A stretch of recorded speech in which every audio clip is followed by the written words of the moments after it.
What's going on, everyone? Matt from Sunkworks.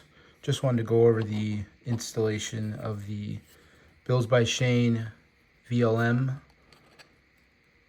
into the Sunkworks PT1 enclosure. Okay, so this is just a adapter housing for your Kenwood 2-pin for the Bills by Shane board. So let's go over the hardware specs. The screws on the top here are a M3 by 6 millimeter hex key. The hex size is 2 millimeter. If you don't have a 2 millimeter hex, a T8 will work. Just make sure that it's not one that's already pre-rounded, but you'll see it does fit in there nicely. And this is actually how I install all of them in the shop. So when you get this from me, it's going to be configured in the correct way with the cable already tethered in the enclosure, and it should look something like this. Okay, if you don't know, the VLM board is a USB-C interface, and this is this is not a waterproof enclosure. This is an open source project. This is version 1 of the board. I wanted to leave a little bit of room if Shane changes something on the board or we figure out a new interface. I don't want this to be a permanent installation. So if you want to take some time, I'll do a video on showing you how you could seal this, but it is pretty good in its current iteration. So there is the waterproof rubber seal that's going to mate here when this is installed. You can see there are those bosses. So when you first get this is going to be inside of the enclosure. This is a tight connection.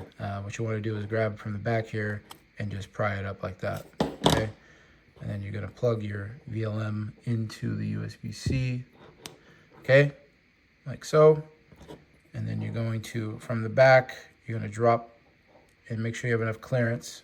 Get the board lined up like so. And then what you want to do is you want to get one corner in the back here in started. Leave this corner up a little bit like that.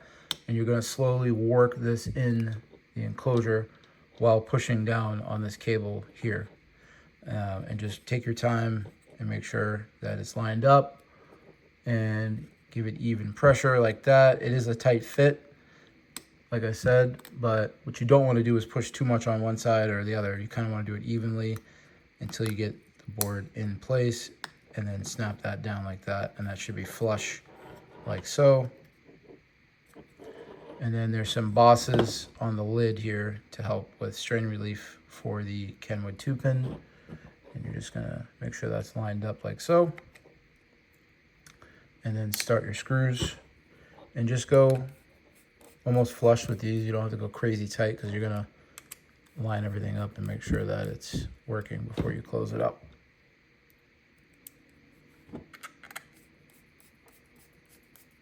So